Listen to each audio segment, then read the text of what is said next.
In the summer of 1877, a 12-year-old boy was hanged in Deadwood, South Dakota, making him the youngest person ever executed in the Dakota Territory. His name was Thomas Canfield, and his crime was the cold, methodical murder of at least 5 children acts carried out with unnerving precision in the back room of a butcher shop on Main Street. What made this case so horrifying wasn't just his age, but his complete lack of emotion. He killed with curiosity, studied his victims as if dissecting them, and confessed with a calmness that made even hardened lawmen recoil. He'd been killing since he was 10, using murder to learn anatomy, improving with each victim. Before we dive into the story of Thomas Canfield and the nightmare that became known as the Deadwood child murders, make sure to subscribe and tell us where you're listening from. We'd love to know. Now let's go back to where this horror began. In 1876, Deadwood was less a town than a scar carved into the Black Hills' muddy streets, rough tents, and desperate souls chasing gold. The discovery had violated the Fort Laramie Treaty, flooding Lakota land with prospectors and outlaws. Law barely existed, and survival was the only rule. Mount Moriah Cemetery filled fast, its graves marked with nicknames and question marks, more often than real names. Main Street stretched like a crooked spine through the gulch, lined with saloons, gambling halls, and brothels that never closed. The Gem Theater was the most infamous part, saloon part, brothel part, casino, where life was cheap and luck ran out quick.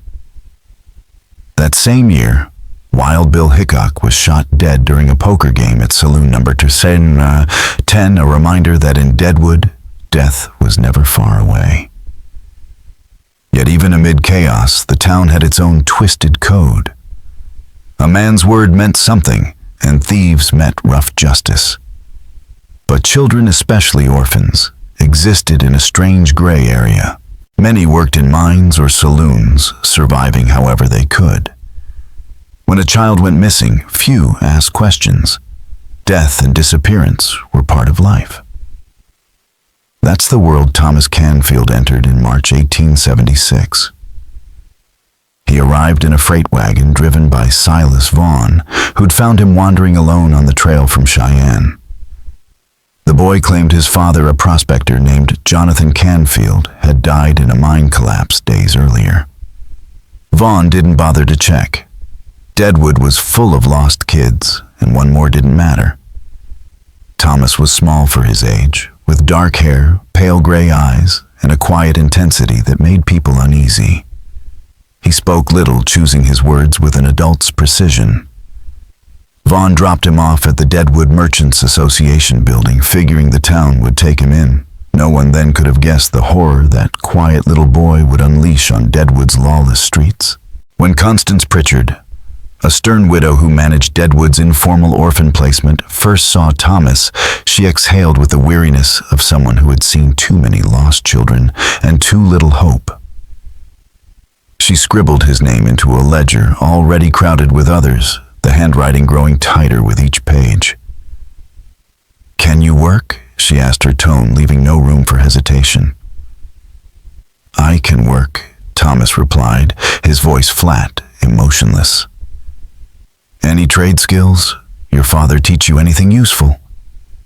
He paused. "He taught me how things come apart," he said, "how they fit together inside." Constance chalked it up to grief and shock, though something in his phrasing lingered. After considering the mines and mills, she decided he was too frail for such brutal work. Then she remembered Garrett Hollis, the butcher on Main Street, who had recently lost his young helper in a wagon accident, a tragedy that barely raised an eyebrow in Deadwood. Hollis was a massive man, his arms thick from decades of cutting meat and hauling carcasses. He'd come from Kansas City, not chasing gold, but opportunity, knowing that miners needed to eat.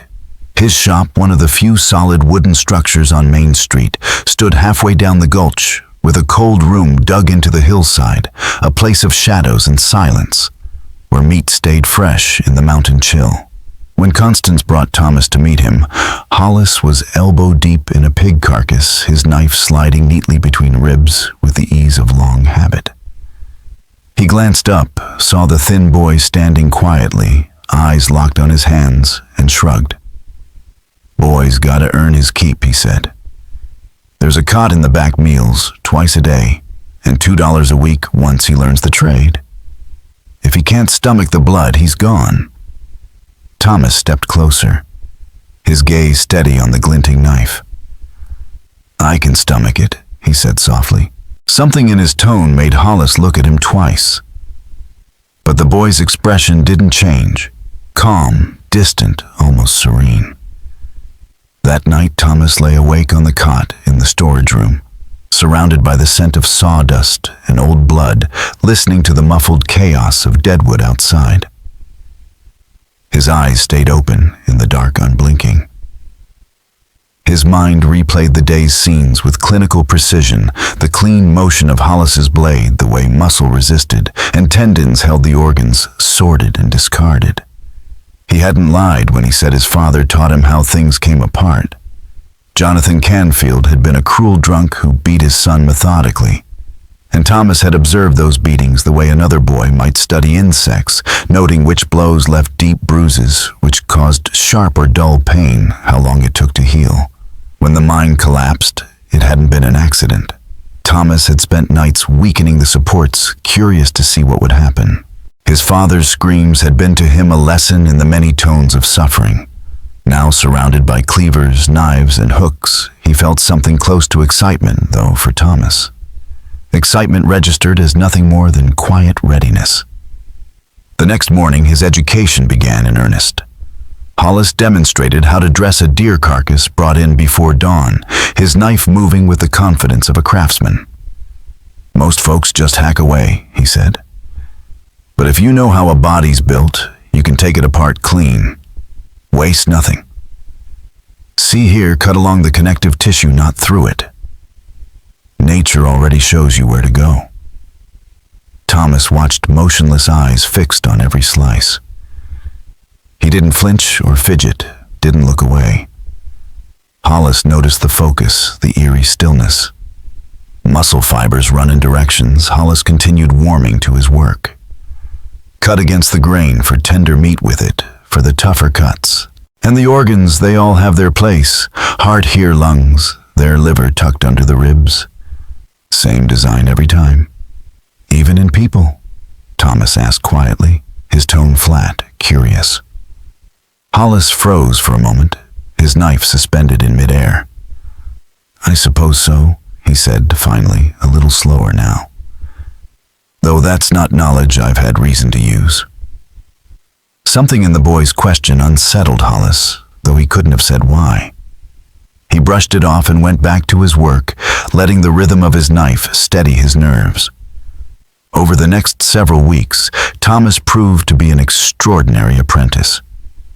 His small hands learned the weight and balance of each blade quickly, and he never flinched at the sight of blood or the smell of decay. In fact, he seemed drawn to the most intricate tasks, the ones that demanded patience, precision, and an understanding of anatomy that few adults possessed. Hollis found himself giving the boy more responsibility, impressed, despite his better judgment. But there were moments that troubled him. Sometimes Thomas would linger after a carcass had been fully broken down, standing motionless, eyes fixed on the remains with a detached fascination. His questions were always asked politely, his tone neutral, but they carried an edge that chilled the butcher. How long does it take for a heart to stop? What happens if a main artery is cut clean through? Can you tell how long someone's been dead just by looking? Hollis forced a chuckle and called it morbid curiosity, the natural response of a child who had seen too much too young. The boy had lost his father after all trauma left its mark in strange ways. What Hollis didn't realize was that his shop had become part of Deadwood's darker economy. The town's underworld was full of men who killed for debt, insult, or pleasure, and sometimes those men needed someone to make inconvenient bodies disappear. Hollis, whatever his reputation by day, was known to accept quiet deliveries in the dead of night. For the right price, he would see to it that what entered his cold room left as unrecognizable scraps. It was a service he neither advertised nor spoke of, but word had a way of spreading among those who needed it. Thomas discovered this by accident one night in late April. He woke to the sound of muffled voices and creaking hinges, then crept to a crack in the wall and watched as two men in wide-brimmed hats handed Hollis a canvas-wrapped bundle. Money changed hands. The butcher said nothing, only carried the bundle into the cold room with grim efficiency. In the flicker of lamplight, his face showed no disgust or hesitation, just resignation, the expression of a man doing what survival required. The next morning, Hollis was on edge.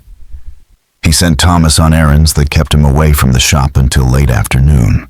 When the boy returned, the tools had been scrubbed with unusual care, and the cold room, normally left open during business hours, was locked tight. Thomas said nothing. He simply noticed. That night, when Hollis had gone to drink at the Gem Theater, Thomas bent a bit of wire and picked the lock, a trick learned from watching Deadwood's gamblers and thieves. Inside, the air was cold and heavy with the scent of meat. Hanging among the beef and pork was what remained of the previous night's delivery. The proportions were wrong. The bones were too fine, too familiar. Hollis had already begun his grim work, and Thomas studied it closely, the angle of each cut, the order of dissection, the efficiency of the process. What he saw didn't horrify him. It fascinated him. Here was proof of what he had only theorized, a method to erase the human form entirely. In a place like Deadwood, a person could vanish into the dirt, and the silence leaving behind nothing but rumor. The next day, Thomas worked with new purpose. He watched Hollis even more carefully, memorizing every stroke, every choice of blade, every technique that made the process fast and clean. Hollis mistook this for ambition. "You've got a knack for this," he told the boy one afternoon, as Thomas expertly carved through a lamb carcass. "Steady hands, sharp eye. You could make a fine living at this trade." Thomas didn't look up. "I just want to understand how everything works," he said softly. "How it all fits together." Hollis smiled, missing the darker meaning beneath the words. By early June, Thomas had mastered the craft. He knew the shop's rhythms, the times Hollis left, the sounds that traveled through the walls, and the ones that didn't. He had access to sharp tools, thick walls, and a man whose silence could be relied on. All that was missing was a subject. Deadwood, teeming with forgotten orphans and nameless drifters, would provide one soon enough. All Thomas needed was patience. It happened on a Friday evening in mid-June. Thomas was locking up the shop when a boy he'd seen around town wandered in. His name was Samuel. Most just called him Sam, a wiry 12-year-old who survived by running errands and odd jobs, always a little hungry, always chasing the next meal. He asked if Mr. Hollis was around, hoping for work cleaning the shop. "Mr. Hollis is at the Gem," Thomas said truthfully. "He won't be back for hours. Gets into the cards, sometimes stays all night." Sam's shoulders slumped. He'd been counting on that money. Thomas saw the desperation in his eyes, and after a moment offered, "I could use help, though, moving some heavy things in the cold room. I can pay you $1 from the shop funds. Mr. Hollis won't mind." $1 was generous, too generous, and Sam hesitated, his hunger warring with instinct. But the need to eat won out. He nodded, and Thomas led him through the darkened shop, keeping his voice casual, his tone even. The streets outside were alive with Deadwood's usual chaos.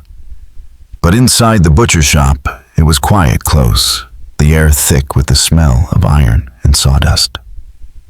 When they stepped into the cold room, the temperature dropped sharply. Slabs of meat hung from hooks in the shadows, pale shapes swaying slightly. "What needs moving?"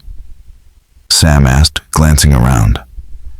Thomas had already prepared everything, the knives laid out in careful order, polished and ready.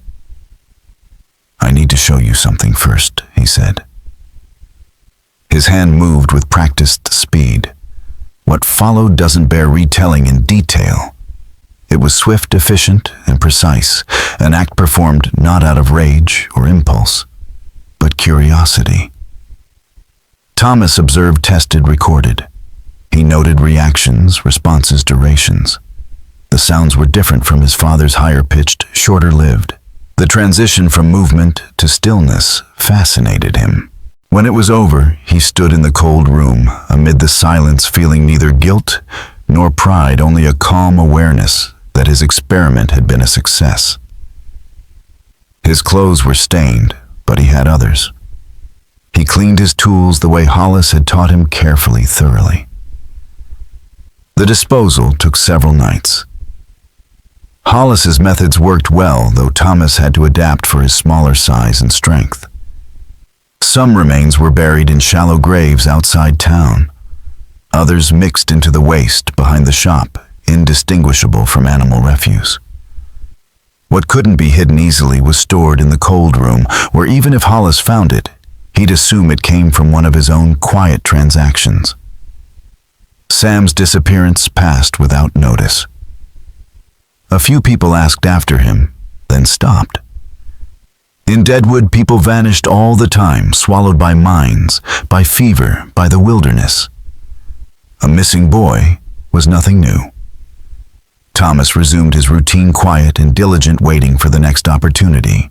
The summer of 1876 rolled on in a haze of violence and greed. Deadwood swelled past 8,000 people, its streets running with mud, liquor, and blood. Wild Bill Hickok's death in August only drew more fortune seekers and outlaws, thickening the chaos. For Thomas, now 11, the noise and disorder were perfect camouflage. He was selective, patient. He chose children no one would miss, the forgotten ones who slept in alleys, scavenged at the dumps, lived half invisible even before they vanished completely. His next subject was a 9-year-old girl named Margaret, who slept behind the Chinese laundry. She'd begged for scraps, and Thomas had fed her a few times, gaining her trust. When he finally invited her to the cold room, saying he had something saved just for her, she followed without hesitation. This time, everything went smoothly. Thomas had learned. His motions were efficient, his preparations exact. He treated it as a refinement of skill, an improvement in craft. Margaret disappeared like Sam before her, without a trace, another ghost swallowed by a town already overflowing with them. But small signs began to trouble Garrett Hollis. The boy's confidence had grown to the point of unsettling him. Thomas corrected his technique now and then, suggesting faster ways to separate muscle or cleaner ways to extract organs. His questions had taken on a peculiar tone, technical, detached. "How long does blood stay liquid after the heart stops?" he asked one afternoon. Hollis frowned. "Depends on temperature, I guess." "Why?" "Just curious," Thomas said calmly, returning to his work. There were other things too. Tools weren't always where Hollis had left them. The cold room sometimes felt different. Items shifted, knives missing and reappearing, faint traces of activity when there should have been none. And every now and then, Hollis caught the boy watching a customer with a strange focus, his gaze sharp and analytical, as if studying how they were put together. Hollis told himself he was imagining things, that the kid was just devoted to his trade. But at night, nursing a whiskey at the Gem Theater, he couldn't ignore the uneasy pattern forming in his mind. The missing children, the timing, the way some of them had last been seen near his shop. Hollis never let his suspicions take full shape. Whenever the thought surfaced, he pushed it aside with reason and denial. The boy was 11 years old, for God's sake. Whatever strange feeling tugged at him, whatever shadow of an idea flickered at the edge of his mind, it had to be impossible. so he told himself. In September, Thomas chose his third subject, a boy named Joseph, who worked off and on at the stamp mill, running the ore-crushing machines that filled the air with dust and noise. Joseph couldn't have been more than 10, though malnutrition had carved years into his face. He'd come to Deadwood alone, following rumors of work, and had no family, no friends, no one to keep track of him. Thomas met him by chance while delivering an order to the mill's cook shack. Joseph's hand was wrapped in a filthy rag, the fingers crushed and swollen from an accident with the machinery. Where most saw injury and misery, Thomas saw opportunity. A dying boy. A boy no one would miss. Over the next week, Thomas befriended him, sharing food, checking on the wound, and offering advice with quiet concern. When infection set in, turning the flesh black and foul-smelling, Thomas told him he could help, that he'd learned to treat injuries from his late father. Joseph followed him to the shop one evening after dark, trusting the calm, serious boy who had shown him kindness. What happened after followed a now familiar pattern. Thomas worked with steady, deliberate hands, studying the effects of infection and decay, observing how the diseased tissue differed from healthy flesh. The disposal was routine by now, perfected through repetition. By morning, Joseph was gone from the world. Another name erased from Deadwood's restless population. But something in the town had begun to shift. For all its lawlessness, Deadwood was maturing.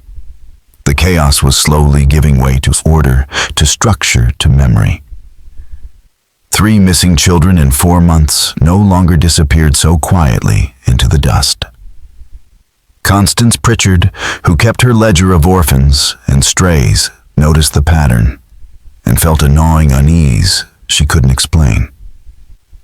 One afternoon, when Hollis delivered meat to the association building, she mentioned it. 3 gone since summer, she said softly. Sam Ridley, Margaret Chen, Joseph Tibbs, all under 12, all in just a few months. Hollis shifted his weight, suddenly uneasy. Children leave Deadwood all the time. They head to other camps, get taken in by travelers. It's the way of things here. Constance frowned. Perhaps she said, though her eyes said otherwise. Still, it troubles me. They were all so young. That evening, Hollis watched Thomas more closely than usual. The boy was breaking down a pig for the next day's sales, his movements precise, almost graceful. There was nothing strange to point at, nothing overtly wrong. But the sight unsettled him, the quiet rhythm of the knife, the way the boy's pale eyes stayed fixed on the work, as if he were watching something alive. Thomas Hollis said after a long silence, "You remember that boy? Sam ran errands around town?" Thomas looked up, his expression unreadable. "I remember him. He came by once asking for work." "Just once," Hollis pressed. "Just once," Thomas said evenly. "You were at the gem. I told him to come back when you were here. Never saw him again." His tone was steady, unbothered. Hollis felt foolish for asking. That night, though, after closing up, he checked the cold room. He didn't know what he expected to find, perhaps some proof to ease his conscience or confirm his fears, but everything seemed normal. The carcasses hung in their places.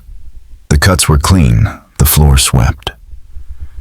Still, he felt a faint, lingering dread as he locked the door behind him, a sense that something had passed just beyond his understanding. By October, with the first snows threatening the Black Hills, Deadwood began to thin.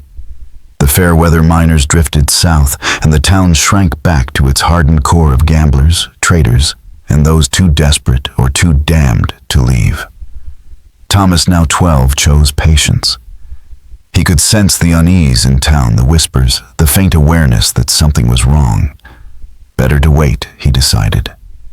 The dead would be forgotten soon enough.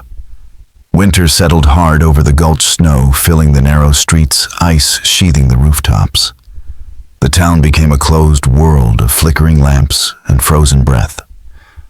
Hollis's shop stayed busy, and Thomas's quiet efficiency became indispensable. He was the boy everyone in town knew by sight, the small, serious apprentice with the gray eyes and steady hands. No one thought twice about him. No one saw the darkness moving behind that still gaze. In the cold months, Thomas honed his patience as carefully as his blades. He had learned from his father's death that timing was everything, that the line between preparation and opportunity could make all the difference between failure and perfection. When the thaw came in early March of 1877, Thomas Canfield was ready. He had spent the long winter sharpening blades and patience alike, more skilled and deliberate than ever. But outside Deadwood, the winds of change were gathering. The Dakota Territory, under pressure from Washington to bring law and order to its most infamous settlement, was preparing to act. Reports of unchecked violence, gambling, and disappearances had drawn attention far beyond the Black Hills. Among those tasked with restoring control were the Pinkertons' private agents, known for their quiet efficiency and cold persistence. One of them, a methodical man named Robert Becker, had already begun piecing together the fragments of Deadwood's dark reputation from afar. Becker wasn't a man of violence or bluster. At 42, thin, bespectacled, and mild in demeanor, he looked more like a bookkeeper than a detective. That illusion was his greatest asset. People underestimated him, spoke openly in his presence, mistaking quiet for harmlessness.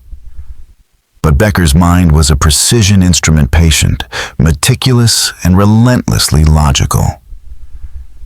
While reviewing population data and mortality ledgers from the territory, he noticed something small but peculiar, a pattern of missing children that echoed cases he had seen elsewhere. Not a single disappearance stood out on its own, but together the absences formed a shape, a shadow in the numbers. He marked Deadwood as a point of interest. In the meantime, Thomas continued his routine, unaware that the town's isolation was beginning to crack. As the snow melted and spring returned, Deadwood came alive again. Mud filled the streets, gold fever burned hot, and the town swelled with returning prospectors and wanderers. For Thomas, now 12, and working with the skill of a grown butcher, the renewed influx meant opportunity. Among the influx was a small boy named Daniel, perhaps 9, who had arrived from Wyoming with a group of prospectors. They'd used him as camp help, feeding him scraps and giving him odd tasks. But after 2 weeks, they vanished into the hills, leaving him behind without thought or care. Daniel survived as best he could, begging for food, sleeping in alleys, clutching the vague hope that someone might take him in. Thomas watched him quietly for days, noting his habits, his haunts, the pattern of his loneliness. After 10 days, he approached. "You can earn meals helping at the shop," he said. "Light work. Mr. Hollis won't mind." The offer was real enough to be believable. Daniel accepted immediately. For nearly 2 weeks, Thomas kept him busy with legitimate tasks, sweeping floors, fetching water, carrying scraps to the waste pit.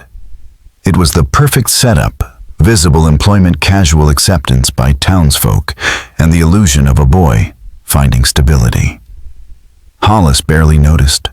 To him, Daniel was just another stray, passing through one of a dozen who worked a few days and vanished.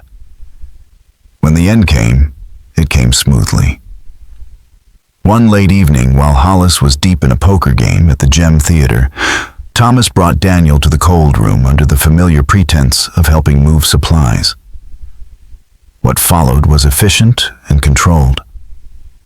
Thomas had refined his methods, scattering the remains across Deadwood's outskirts, ensuring no trace of concentration or pattern. To anyone who thought of Daniel afterward, it seemed obvious what had happened. He'd earned a little money and struck out for another camp, just like so many before him. 3 days earlier, Robert Becker had stepped off a wagon in Deadwood. His official mission was to investigate gold theft from the Homestake mine, a tidy cover for his true assignment, mapping the town's criminal networks and assessing how deeply lawlessness had rooted itself in the hills. Becker took a room in a modest boarding house on Lower Main Street, blending into the background like furniture. He began his work quietly, walking the streets, taking notes, asking questions that seemed harmless. He spent time in saloons and gambling halls, listening more than he spoke, piecing together the invisible web of debts, favors, and secrets that held Deadwood together. It wasn't long before he heard Garrett Hollis's name whispered in the smoky corners of bars, a man who asked no questions when certain deliveries came his way. Curious, Becker began to watch the butcher shop from a distance, studying the rhythm of its business. He noted the comings and goings, the deliveries, the people who lingered. And he noticed the boy. Thin, pale-eyed, methodical, always working, never playing, never wasting a movement. There was something unsettling in the boy's composure, something too controlled for his age. A week after Daniel disappeared, Becker paid a visit to the one person in Deadwood who kept any kind of order among its orphans, Constance Pritchard. Becker introduced himself to Constance Pritchard as a territorial census agent, an innocuous role that gave him both authority and cover. Constance, relieved to finally speak to someone who might take her concerns seriously, welcomed him in and brought out her ledger. She spoke with the nervous energy of a woman who had been holding her worries too long. 5 children in 11 months, she said, scanning her cramped handwriting. Sam Ridley, Margaret Chen, Joseph Tibbs, Daniel Wright, and now the Fletcher girl hasn't been seen in 3 days. In the early days, this sort of thing happened constantly, but the town's changed. We're more settled now. It troubles me. Becker listened intently, noting every detail. All orphans, he asked. All without family? Constance nodded. Yes. The ones no one truly watches. It's as if someone knows exactly which children won't be missed. Becker leaned back, his expression thoughtful. Or someone who works with them. He murmured, someone who sees them regularly enough to know who's alone. Over the next 2 weeks, Becker began to test that idea. He moved quietly through Deadwood, interviewing miners, cooks, and shopkeepers, mapping the final days of each missing child. The results were disturbing. 3 of the 5 had last been seen near Main Street, more specifically near or inside the butcher shop run by Garrett Hollis. Becker focused his attention there, watching from across the street for several days. Hollis fit what he expected from the town's shadow economy, someone who disposed of inconvenient evidence for a price. But the man's behavior toward the children he employed didn't quite align with that of a killer. It was the boy, the apprentice, who drew Becker's deeper interest. Thin, quiet, deliberate. He never played, never joked, never fidgeted. Even at a distance, Becker recognized the kind of detached observation he'd seen before in predators, not victims. A few days later, Becker entered the shop posing as a customer. The air was cool and smelled faintly of salt and blood. Hollis greeted him with a butcher's easy professionalism. What'll it be? Becker requested a small cut of beef and made idle conversation. His gaze drifted to the corner where Thomas was cleaning knives. The boy's movements were precise, fluid, ritualistic almost. The steel flashed in rhythm with his breathing. Your apprentice is quite skilled, Becker said lightly. Hollis gave a proud nod. Best hand with a knife I've ever seen in a boy that age. Natural talent. How long's he been with you? Becker asked. Coming up on a year, Hollis replied. Orphan boy. Said his father died in a mine collapse. Needed work and I needed help. Worked out well for both of us. Becker smiled, paid for his meat, and left, but his mind was already racing. The boy had arrived in March 1876. The first disappearance had been in June. Coincidence, perhaps.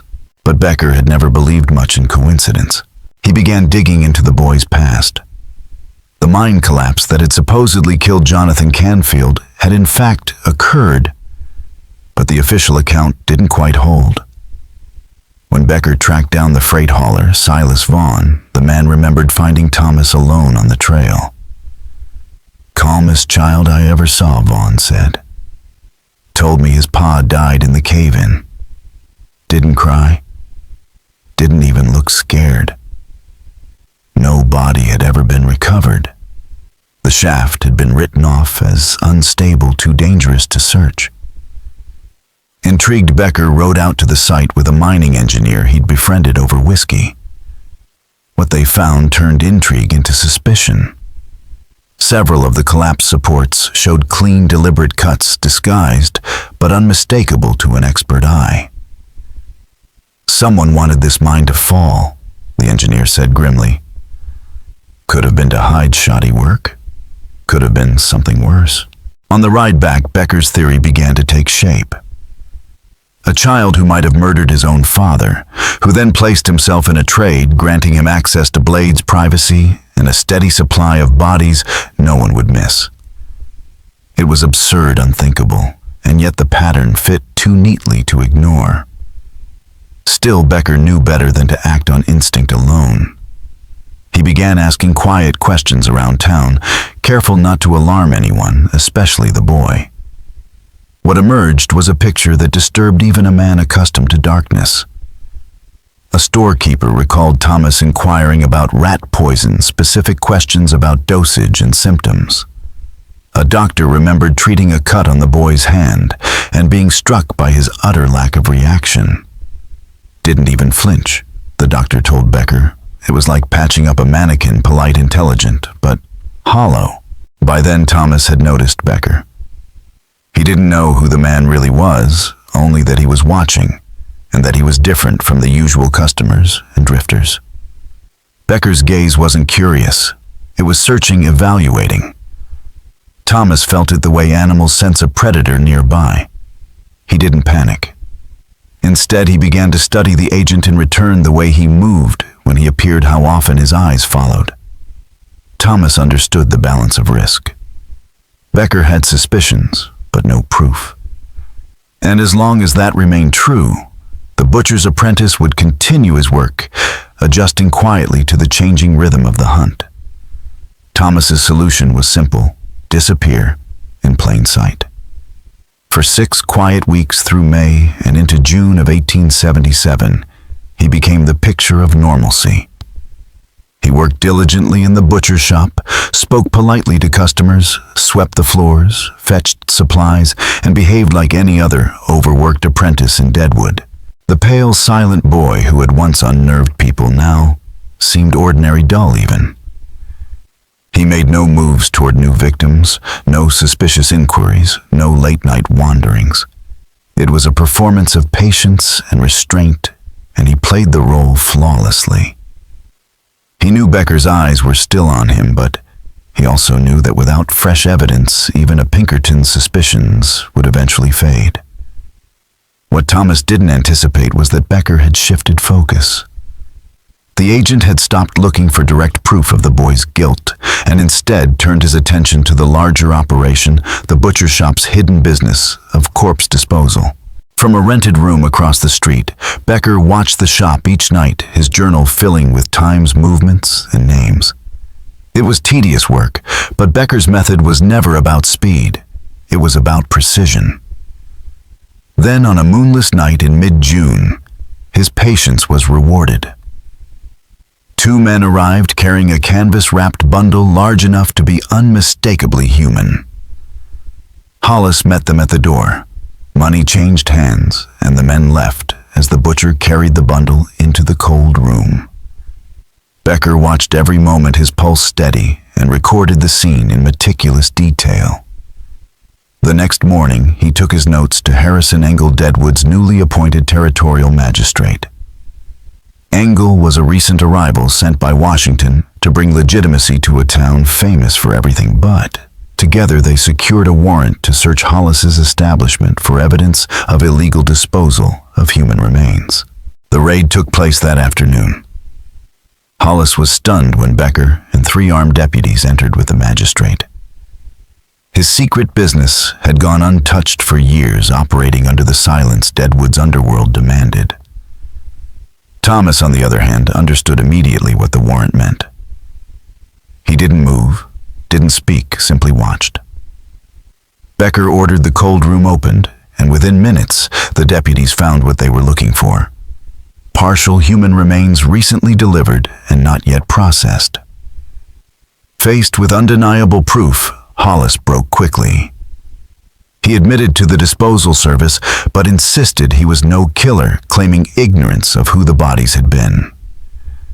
It was a calculated confession enough to secure leniency as an accessory, not a murderer. But as the deputies cataloged the contents of the cold room, one of them, a man seasoned by years of similar work, noticed something that didn't fit. Among the fresh remains were older pieces preserved longer than they should have been cut and sectioned, in ways that were not the rough work of hurried disposal. Mr. Becker, the deputy, called, his voice uneasy. "You'll want to see this." The older fragments bore marks of care, of curiosity, dissection, not destruction. Hollis's usual methods were crude and efficient, focused on speed. These cuts were deliberate, exploratory, surgical. Becker examined them closely, the pattern of the blade strokes, the precision of the separations. His eyes narrowed. "Mr. Hollis," he said carefully, "how long have you been running this operation?" Hollis hesitated. 3, maybe 4 years, he said, sweat beading on his brow. Becker pointed to the fragments. "And this work looks different." Hollis leaned closer, studying the evidence, and in that instant, his face drained of color. He recognized the handiwork not as his own, but as something he had taught. The technique was too clean, the anatomical precision too exact. It was the butcher's art, but applied with intent far beyond butchery. He whispered almost involuntarily, "Thomas." Becker turned toward the boy who stood near the doorway, calm as ever. His gray eyes met Becker's without the slightest flicker of emotion. "Thomas Canfield." Becker said, his voice steady but low. "I have questions for you regarding your activities in this establishment and your possible connection to the disappearances of several children." The room went still. For a long moment, the only sound was the creak of the cold room door. Then Thomas spoke, his tone flat, almost curious. "I want to speak with you alone." That evening, Magistrate Engel converted the Deadwood Merchants Association building into a makeshift hearing chamber. Thomas was placed under guard as Becker and his men continued to document the evidence. The examination of the remains confirmed what Becker had already begun to suspect: at least 4 individuals, all children preserved or partially processed using identical methodical techniques. Constance Pritchard arrived soon after, pale and trembling, her ledger clutched in both hands. She laid it open on Engel's desk, her handwriting cramped and uneven from months of reluctant record-keeping. 5 children, she said, her voice cracking. "I told myself they'd found better lives. I wanted to believe they'd simply moved on." She looked up, tears filling her eyes. "But they didn't, did they?" No one answered. The silence in that room said everything. Becker spent hours at the butcher shop, cataloging every scrap and stain until a clear, awful picture came into focus. A pattern that should have been impossible for a child, yet matched the precision of the cuts and the timing of the disappearances. And when he finally sat across from Thomas in the sparse examination room, the scene felt like the final piece clicking into place. The boy had been held for 6 hours without food or water, and sat perfectly still, with hands folded, eyes unblinking, as Becker opened his notebook and began to lay out the evidence, noting how the technique matched what Thomas had learned at the shop, how the timeline fit his arrival in town, and how some fragments matched the descriptions of the missing children. And when Becker framed the situation as plainly as he could, the boy answered not with defiance, but with clinical curiosity, asking Becker what he saw in patterns and methods. Because to Thomas, death was a subject to be studied rather than a moral wrong. A perspective he explained with calm detachment, saying that Hollis disposed of bodies and profited, yet Becker treated Hollis differently than him. And in Thomas' mind, intent was a blurry line, since observing and causing death were both roots to the same knowledge, which made Becker recoil at the casualness of a child who described making deaths useful to learn anatomy, who admitted to learning from his father's beatings and then engineering the shaft collapse so he could study the final lesson. And when Becker asked plainly whether this was a confession, Thomas offered only explanation, insisting his acts were experiments in understanding how bodies worked. While Becker, recording every word that would bind him in court, realized he was listening to a mind that lacked the usual filters of empathy, a child whose answers confirmed the physical evidence and suggested at least 4 victims beyond the one called Jonathan Canfield. But I knew somehow. I knew. Constance's trembling voice echoed through the temporary courtroom as Becker and the deputies continued their grim work inside the butcher shop. Every new discovery confirmed the same dreadful truth: the killings had been deliberate, systematic, and terrifyingly precise. The evidence laid out piece by piece pointed not to chaos, but to a chilling intellect. Becker had seen cruelty before, but never such method. The blade work matched Thomas's exact technique, the cuts following the same deliberate patterns Hollis had taught him. The timelines aligned perfectly with the disappearances, and among the remains were fragments with distinct traits. Bone growth dental structures that corresponded to the missing children Constance had listed. By the time Becker sat across from Thomas again, he no longer doubted. The boy had been left alone for 6 hours, no food, no water, no comfort. Yet he sat motionless when Becker entered, his hands folded neatly on the rough wooden table. The small room smelled of dust and oil. A single lamp burned low, throwing harsh light across the boy's face. "You said you wanted to speak with me," Becker began quietly. "I'm listening." Thomas's pale eyes regarded him with detached interest. "You're different from the others," he said. "You see patterns. You understand method." Becker leaned forward. "I understand evidence. And the evidence says you've done terrible things." Thomas tilted his head slightly. "Define terrible," he said, his tone curious, almost polite. People use that word differently depending on who they're protecting. Mr. Hollis cut apart bodies for money. You don't call him terrible. Why me? Becker swallowed his disgust. Because you killed them, Thomas. You chose your victims, planned their deaths, carried them out. The boy nodded as if considering an abstract idea. "I can see why that distinction matters to you," he said calmly. "It doesn't to me. Death is death. I only wanted to understand how it worked." Becker's stomach turned as the child spoke with the composure of a scholar explaining a theorem. "Thomas," he said, his voice low. "Do you understand what you're admitting to?" "I'm explaining," Thomas corrected. "You're the one who decides what to call it." He paused before continuing, his voice almost gentle. "The children I chose, they were already dying. Deadwood kills them every day through hunger, disease, neglect. I just made their deaths useful." The words hit Becker harder than any confession could. He'd dealt with murderers who killed from greed, rage, or madness. But this was absence. No malice, no pleasure, no remorse. Just a void. Useful, how, he asked, though part of him didn't want to know. "I learned anatomy," Thomas said simply. "Animals weren't enough.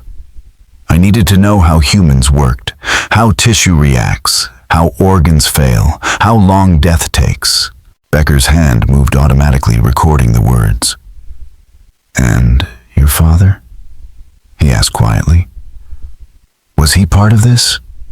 Something flickered behind the boy's eyes, faint, almost imperceptible. He was necessary, Thomas said. He hurt me often, so I studied the effects. When I learned enough, I stopped him. The mind collapse was the method. The lesson was patience. You were 10, Becker said softly, pity creeping into his voice despite himself. Age doesn't change truth, Thomas replied. Other people see through emotion. It clouds them. I don't have that. I just see what's there. Becker sat back, the weight of the realization pressing on him. In years of interrogations, he had never encountered anything like this. Thomas wasn't faking, wasn't manipulating. He was simply empty, a mirror that reflected knowledge without empathy. When Becker pressed, asking how many children there had been, Thomas gave the final chilling answer. That depends on what you found. Your methods are crude. You may not recognize everything. The number matters to you because you measure guilt. I measure what I learned. It was as close to a confession as Becker would ever get. Moments later, when Becker told him he'd be charged with murder and likely face execution, Thomas merely nodded. Will they hang me? He asked, voice calm, almost analytical. Becker hesitated. Possibly. Or life imprisonment. Thomas's reply was quiet, thoughtful. I suppose I should feel fear. But mostly I'm curious. Another kind of study. Then came the shouting outside, boots on the floorboards, a door slamming open. Garrett Hollis stumbled in, face red, revolver in hand. You monster! He roared, his voice thick with whiskey and grief. I gave you a trade, a home, and you made me part of your evil. Thomas turned toward him, expressionless. You were already part of it, he said. You hid bodies for money. I only provided you with some of mine. Hollis's hand shook as he raised the gun and Becker lunged, but before the shot came, the sound was drowned by the dull crack of a rifle stock. A deputy had struck Hollis from behind. The butcher crumpled the revolver, skittering across the floor. In the chaos that followed, shouts, boots, orders. Thomas didn't move. He just watched. And when Becker looked up, he saw something worse than fear or anger in the boy's expression. He saw disappointment. Thomas Canfield wanted to see death happen. He'd been denied the chance. The trial that followed was unlike anything Deadwood had ever seen. On July 23, 1877, in a makeshift courtroom on the second floor of the Grand Central Hotel, the town gathered to witness justice. There was no courthouse, only wooden chairs packed so tightly the air turned stifling. The case drew national attention, a 12-year-old boy accused of killing other children with surgical precision. Prosecutor Marcus Whitlock, sent from Yankton, built his case with ruthless clarity. He called Becker to the stand first, who recounted the investigation in detail, the evidence and the remains, the interrogation, and the boy's chilling words. The courtroom sat silent, spellbound by horror. Constance Pritchard wept as she testified, describing the missing children, the hungry, the forgotten, and how Thomas had chosen them precisely because no one else would. By the time the Denver doctor took the stand to confirm that the remains matched the missing children, even the hardest men in the room avoided meeting Thomas's eyes. The boy sat quietly at the defense table beside his lawyer, observing it all, with the same calm detachment he had shown from the start, as though the trial itself were merely another lesson in anatomy of justice. The doctor's testimony was the breaking point. His analysis of the remains went beyond identification. He described the manner of death in stark clinical terms that silenced the crowded room. These children were not merely killed, he said. They were studied. The cuts show deliberate method, anatomical understanding that improved over time. Each victim demonstrates greater precision, greater control. This was someone learning, practicing, perfecting. The words hung in the air like a chill that would not fade. Garrett Hollis, already facing charges, as an accessory, took the stand next. His once booming voice was hollow, his eyes bloodshot. In exchange for leniency, he spoke about Thomas's unnerving fascination with anatomy. He was always watching, Hollis said, always asking questions about the organs, the bones, how the body worked. I thought it was ambition, just a boy wanting to learn a trade. I never imagined. His voice broke. God help me, I never imagined. The defense, led by David Fletcher, had little ground to stand on. The evidence was overwhelming. Innocence was not an option. Fletcher instead argued that his client was not capable of understanding right from wrong in any moral sense. This is not a story of evil, he said in closing. This is the tragedy of a child born without the capacity for empathy, acting from curiosity rather than cruelty. He is not wicked, he is broken. It might have been the only argument that could stir even a trace of pity. But Thomas himself destroyed it. Against Fletcher's desperate advice, he insisted on testifying. Magistrate Engel hesitated, but ultimately allowed it justice. He said required that even this boy be heard. Thomas took the stand with composure far beyond his years. He looked small in the witness chair legs, not quite reaching the floor, but his posture was calm, self-contained. Prosecutor Marcus Whitlock approached slowly, understanding that the boy's own words would be more damning than any evidence. Thomas Whitlock began evenly. Do you understand that the children you killed experienced fear and pain? I understand they exhibited physical responses consistent with those states. Thomas replied, his tone precise, detached. Whether their internal experiences matched what others define as fear or pain, I cannot confirm. I can only observe. Whitlock paused, unsettled. Did their suffering matter to you? Matter implies emotional value, Thomas said after a moment. That concept doesn't apply to me. Their reactions were informative, but the emotional dimension is irrelevant to observation. The silence in the courtroom deepened. Do you feel remorse for what you did? Whitlock asked finally. Remorse, Thomas repeated as if testing the word. It's an emotional response to wrongdoing. I don't experience that. I know my actions violated your laws and social expectations, but I don't regret them. The knowledge I gained was valuable. The gasp that rippled through the courtroom was immediate and visceral. People rose from their seats. Someone shouted monster. Engel's gavel pounded for order, but it took long seconds before the noise faded. Fletcher's attempt at damage control was hopeless. You see, Your Honor, he said weakly. This only proves my point. Thomas cannot grasp morality as we do. But Thomas interrupted him. I'm not incompetent, he said evenly. I know exactly what I did and why it violates your rules. I just don't share those rules. That's not madness. It's difference. Those words sealed his fate. The jury took less than 2 hours. When they returned, the verdict was unanimous, guilty on all 5 counts of first-degree murder. No one was surprised. What remained was the question of what to do with him. Under Dakota law, murder carried a mandatory death sentence. But no one in the territory's brief history had ever executed a child. Engel adjourned court for 3 days, determined to weigh the matter carefully. In those 3 days, Deadwood tore itself apart with debate. Some said mercy was essential, that hanging a 12-year-old would brand the territory as savage and lawless forever.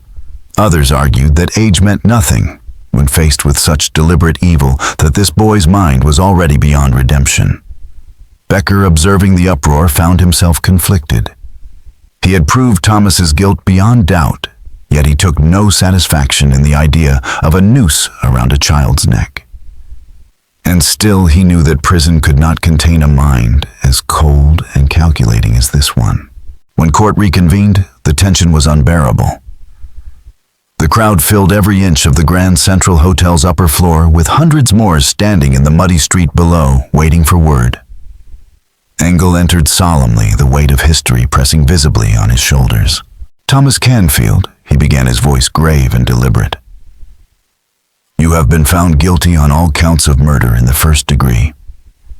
The evidence was overwhelming, and your own testimony confirmed both the premeditation and the utter absence of moral feeling that marked your actions. In all my years, I have never encountered a case so profoundly at odds with the nature of humanity itself." He paused, his gaze steady on the boy, who looked back without fear or remorse. "The question before this court is one of justice, not only for your victims, but for this territory.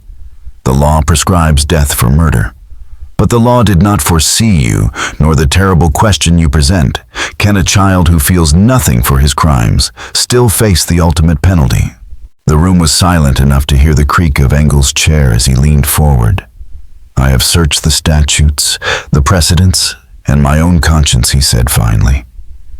"And though my soul recoils at the act, my duty is clear. Justice demands an answer equal to the horror of your deeds." The crowd held its breath as Engel pronounced the sentence. A low murmur rippled through the crowd as Magistrate Engel's words began to turn heavy and final. Fletcher leaned forward at the defense table, hope flickering faintly despite knowing his client would meet the sentence with indifference. Engel's tone hardened. "This court must also consider the safety of the community and the likelihood of future harm. The defendant has shown not only the will, but the capability to kill with cold precision.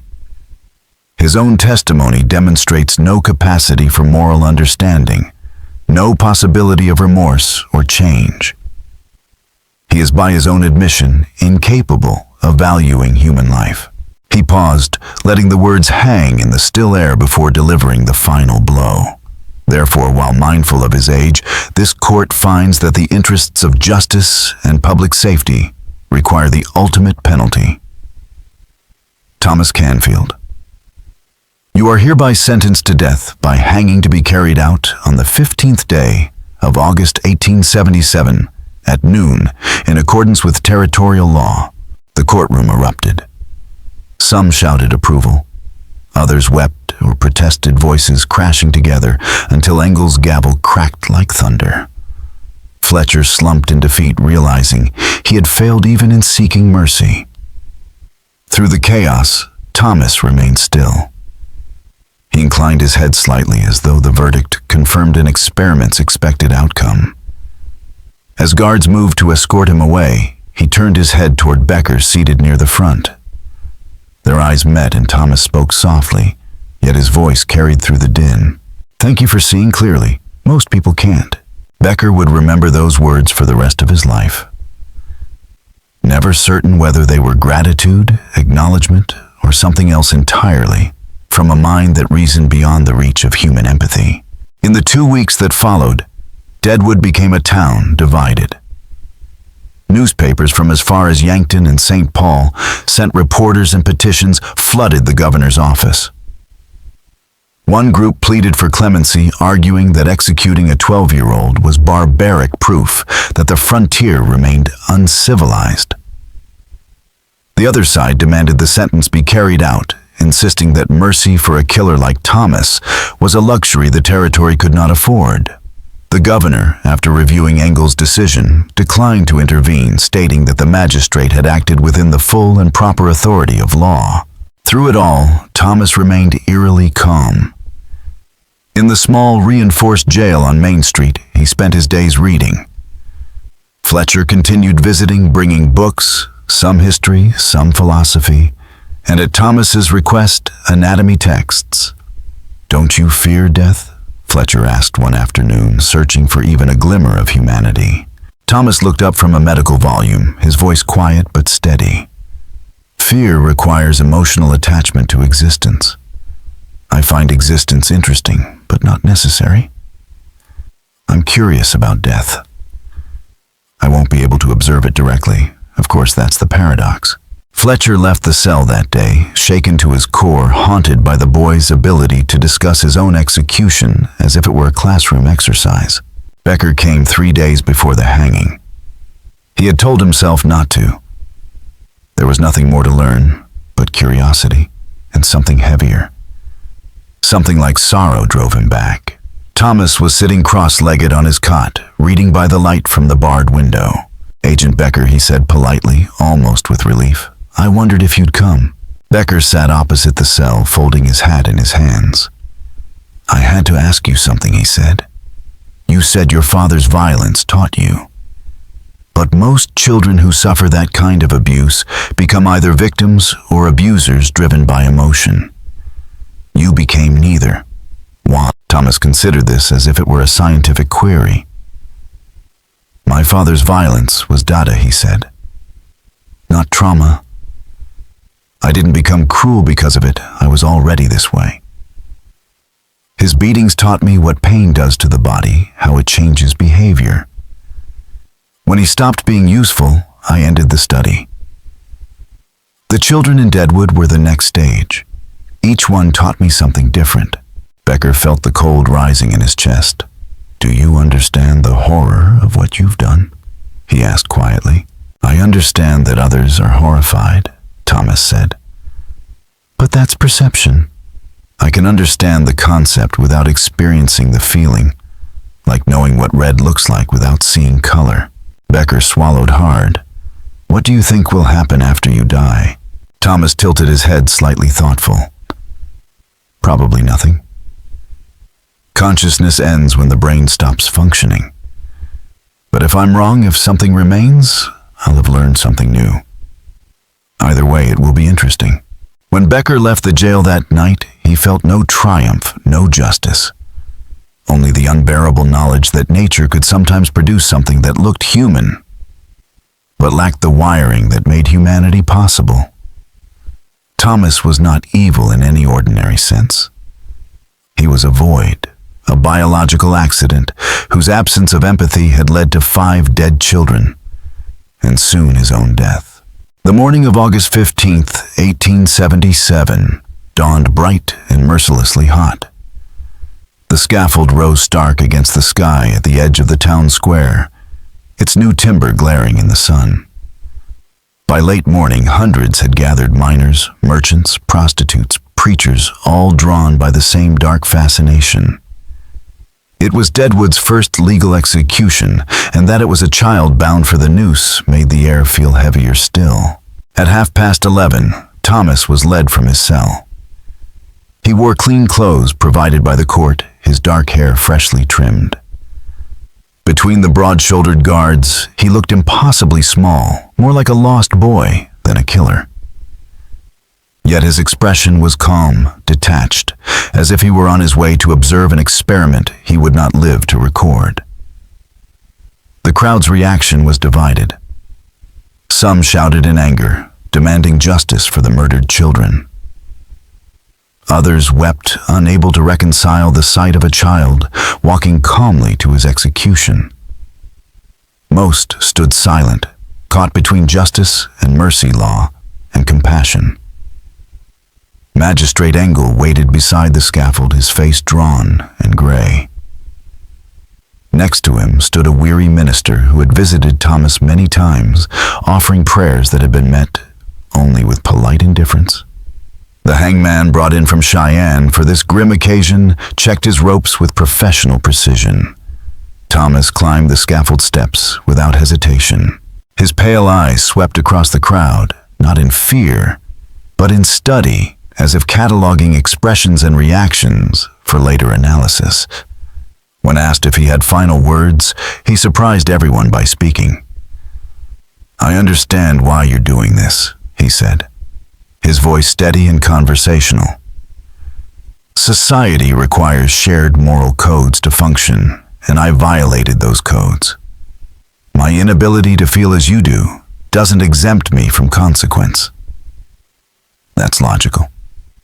He paused, then added, "I wonder if any of you have considered that there may be others like me, people born without your emotional framework, who've simply learned to hide it better than I did." It's statistically probable given population size. Something to think about. The crowd shifted uneasily. His calm suggestion rippled through them like a dark wind. The thought that others like Thomas could exist hidden behind ordinary faces disturbed them more than the hanging itself. When the noose was placed around his neck, Thomas showed his first hint of emotion. His breathing quickened slightly, his eyes widened, taking in everything with fierce, almost hungry curiosity. Whether it was fear or fascination, no one could tell. The minister murmured a final prayer. Thomas ignored it. Engel gave the signal. The trap dropped, and the boy's neck snapped cleanly. For a long, heavy moment, the crowd stood frozen, staring at the small body hanging still in the sun. Then one by one they turned away, some satisfied, some shaken, most uncertain of what justice had truly meant that day. In the months that followed, Deadwood tried to return to its rough rhythm, but the shadow of the case lingered. Constance Pritchard redoubled her efforts to protect orphaned Gothic children, creating the town's first record system to track their welfare. Garrett Hollis served 3 years for his role in the disposal trade, then vanished from the territory after his release, never to be heard from again. Robert Becker finished his investigation and filed his report with the territorial governor. He was promoted soon after, yet the case of Thomas Canfield would haunt him for the rest of his life. It shaped how he worked, how he saw criminals, and how he understood that evil sometimes wore familiar faces. The Canfield file was sealed by territorial order in 1882, deemed too disturbing for public record. It stayed locked away for 70 years until 1952, when the renovation of an old government building uncovered the forgotten documents. By then, everyone involved was long dead. Deadwood had become a quiet tourist town, its violent past reduced to legend. But the rediscovered file revived old questions. As psychology advanced, Thomas Canfield's case gained new relevance. Doctors and researchers studying psychopathy began citing his story as one of the earliest documented examples of a child displaying what modern science would later call a total absence of empathy. He was no longer seen as a creature of supernatural evil, but as proof that darkness could be born, not made. The 5 children he murdered, Sam Ridley, Margaret Chen, Joseph Tibbs, Daniel Wright, and Emily Fletcher, were eventually honored with a small memorial in Mount Moriah Cemetery. Their names were carved into stone, though their bodies had been lost to Thomas's careful disposal. Constance Pritchard, before her death in 1903, created a fund to preserve the marker, so they would never again be forgotten. Thomas Canfield himself was buried outside the cemetery grounds in unmarked earth reserved for criminals. No stone marked the place, and within a generation, even the location was lost. Deadwood wanted to forget to bury the horror along with the boy who caused it. But stories like his have a way of surviving in whispers, in legends, in the uneasy question he left behind. Could there be others like him, hiding behind ordinary faces, pretending to feel what they cannot? More than a century later, that question still disturbs anyone who dares to think about it. What do you think? Was everything truly revealed, or did Thomas take more secrets with him to the grave? Does his final question disturb you as much as it did those who heard it in 1877? Share your thoughts in the comments below. And if you found this story as haunting as we did, don't forget to subscribe and turn on notifications so you never miss another journey into the darkest corners of American history. Because sometimes the most terrifying monsters aren't the ones in legends. They're the ones that look just like us.